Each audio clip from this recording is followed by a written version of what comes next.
नमस्कार। आज हम एक बहुत ही दुखद घटना पर बात कर रहे हैं। अहमदाबाद में 12 जून 2025 को जो एयर इंडिया फ्लाइट 171 का हादसा हुआ।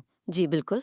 हमारे पास शुरुआती जांच रिपोर्ट और कुछ न्यूज़ आर्टिकल्स हैं, तो कोशिश करेंगे कि समझें कि असल में क्या हुआ था, जांच कहाँ तक पहुंची है और इसका क्या असर रहा है। हाँ बिल्कुल। सबसे पहले जो बात सबसे चौंकाने वाली थी कि टेक ऑफ के तुरंत बाद विमान एक रिहायशी इलाके में, मतलब मेघानी नगर में एक मेडिकल कॉलेज हॉस्टल पर गिर गया। हाँ, ये वाकई बहुत भयानक था। तो ये एयर इंडिया की फ्लाइट AI-171 थी, एक बोइंग 787 ड्रीमलाइनर विमान था, अहमदाबाद से लंदन गैटविक जा रहा था। जी। विमान ने लोकल टाइम दोपहर 1:39 पर उड़ान भरी और सिर्फ 36 सेकंड बाद ही हादसा हो गया। सिर्फ 36 सेकेंड, मतलब ये तो पलक झपकने जैसा है। विमान मुश्किल से क्या कहते हैं 625 फीट की ऊंचाई तक ही पहुंचा होगा हाँ, कि कैप्टन सुमीत सबरवाल ने मेडे कॉल जारी कर दी। मेडे कॉल यानी गंभीर खतरा। बिल्कुल, ये एक अंतर्राष्ट्रीय इमरजेंसी सिग्नल है। मतलब विमान और लोगों की जान तत्काल खतरे में है। और इसके फौरन बाद ही विमान तेजी से नीचे आया और जमीन से टकरा गया, फिर आग लग गई। और इसका नतीजा बहुत ही भयावह रहा। हाँ, बेहद दुखद। विमान में 442 लोग सवार थे, 230 यात्री और 12 क्रू मेंबर। उनमें से 241 की जान चली गई। ओह, लगभग सभी। जी, और इतना ही नहीं, जमीन पर जहां विमान गिरा वहां भी कम से कम 33 लोगों की मौत हो गई। तो कुल मिलाकर देखें तो 274 से ज्यादा जानें गईं। 274। हाँ, इनमें 169 भारतीय थे, 53 ब्रिटिश नागरिक, 7 पुर्तगाली और 1 कनाडाई नागरिक भी थे। ये आंकड़ा इससे मतलब 1996 में जो चरखी दादरी में विमान टकराए थे, उसके बाद भारत का सबसे घातक विमान हादसा बनाता है। लेकिन इस पूरी त्रासदी में एक चमत्कार भी हुआ। हम्म। एक व्यक्ति बच गए। हाँ, विश्वेश कुमार रमेश 40 साल के ब्रिटिश नागरिक हैं, भारतीय मूल के। वो किसी तरह आपातकालीन दरवाजे से निकलने में कामयाब रहे। हाँ, उन्होंने खुद कहा कि ये किसी चमत्कार से कम नहीं था। उन्हें अस्पताल ले जाया गया और खबर है कि हालत स्थिर है। जी, ये एक राहत की बात थी इस पूरी घटना में। अच्छा, उस विमान के बारे में कुछ बताएं। ये बोइंग 787-8 ड्रीमलाइनर। हाँ, ये ड्रीमलाइनर विमान 2014 में एयर इंडिया के बेड़े में शामिल हुआ था। अच्छा, 2014 का। जी, और ये काफ़ी उड़ चुका था, मतलब 41,000 घंटे से ज़्यादा की उड़ान इसने पूरी कर ली थी। ओके। और शुरुआती रिपोर्ट्स के हिसाब से इसके इंजन का इतिहास साफ बताया गया है। मतलब दाहिने इंजन की मार्च 2025 में ओवरऑलिंग हुई थी, बड़ी मरम्मत जिसे कहते हैं। हाँ, और बाएं इंजन का अप्रैल में ही इंस्पेक्शन हुआ था। तो मतलब रिकॉर्ड्स तो ठीक लग रहे हैं। अब आते हैं जांच पर। क्या पता चला अब तक? देखिए, जांच के लिए जो सबसे ज़रूरी चीज़ें होती हैं, दोनों black box, flight data recorder यानी FDR और कॉकपिट वॉइस रिकॉर्डर यानी CVR। हाँ, वो मिल गए हैं। जी, वो दोनों बरामद कर लिए गए हैं। लेकिन एक दिक्कत ये है कि FDR, जिसमें सारे फ्लाइट पैरामीटर्स रिकॉर्ड होते हैं, वो थोड़ा क्षतिग्रस्त है। तो उसका विश्लेषण कैसे होगा? हो सकता है कि उसे विश्लेषण के लिए अमेरिका भेजना पड़े, NTSB के पास। अच्छा, और जांचकार कौन रहा है मुख्य रूप से? भारत का विमान दुर्घटना जांच ब्यूरो मतलब AIIB वो जांच का नेतृत्व कर रहा है, और उनकी मदद के लिए अमेरिका का NTSB, ब्रिटेन के जांचकर्ता और विमान बनाने वाली कंपनी बोइंग और इंजन बनाने वाली G एरोस्पेस के विशेषज्ञ भी शामिल हैं। तो काफी बड़ी टीम है। जांच किन चीजों पर फोकस कर रही है अभी? शुरुआती जांच कई संभावनाओं को देख रही है, जैसे क्या इंजन में कोई खराबी आ गई थी टेक ऑफ के वक्त, या फिर विंग फ्लैप्स या लैंडिंग गियर में कोई दिक्कत थी।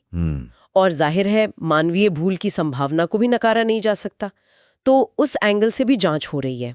इसके अलावा विमान का पूरा मेंटेनेंस रिकॉर्ड और पायलट्स की ट्रेनिंग, उन सब की भी बारीकी से जांच चल रही है। और कोई रिपोर्ट कब तक आने की उम्मीद है? देखिए, अंतर्राष्ट्रीय नियम है कि 30 दिन के अंदर एक प्रारंभिक रिपोर्ट मतलब प्रिलिमिनरी रिपोर्ट आ जानी चाहिए, तो उम्मीद है कि उससे शायद कुछ और बातें साफ हों। ठीक है। सरकार और एयरलाइन की तरफ से क्या कदम उठाए गए हैं इसके बाद?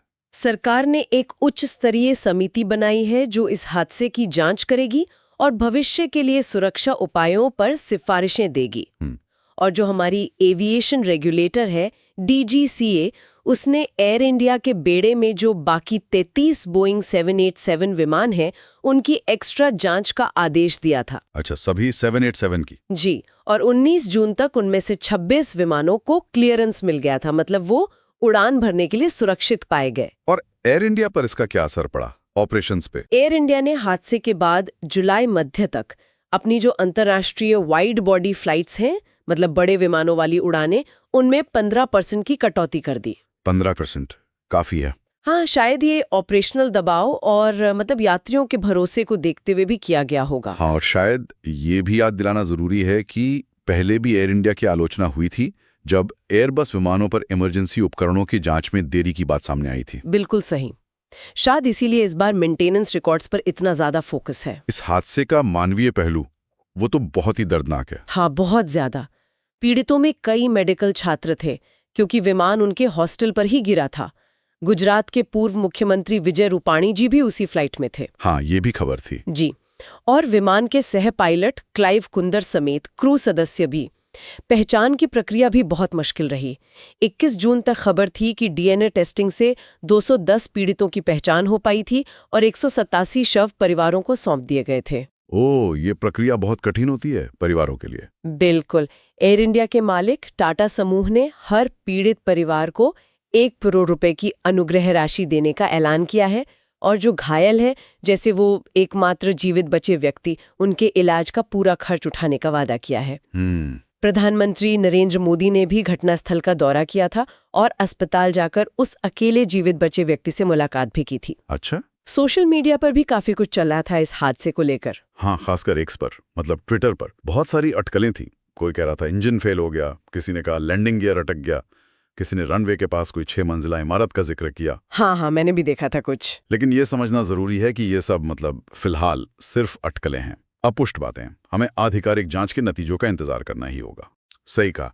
तो अगर हम संक्षेप में देखें तो हमें हादसे के तथ्य पता हैं, कितने लोग हताहत हुए वो पता है, जांच शुरू हो गई है ये भी पता है, लेकिन दुर्घटना का असल कारण क्या था वो अभी सामने आना बाकी है। बिल्कुल सही। जांच अभी चल रही है और इंजन, विमान के पुर्जे, रखरखाव, मानवीय पहलू, हर एंगल से मामले को देखा जा रहा है।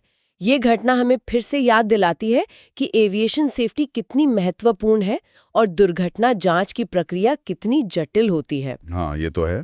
और आखिर में एक सवाल शायद हम श्रोताओं के लिए छोड़ सकते हैं। जी बिल्कुल। अहमदाबाद जैसे हवाई अड्डों के आसपास हम देख रहे हैं कि शहरीकरण कितनी तेजी से बढ़ रहा है। रिपोर्ट्स में ये भी आया है कि टेक ऑफ के रास्ते के पास इमारतें मौजूद हैं।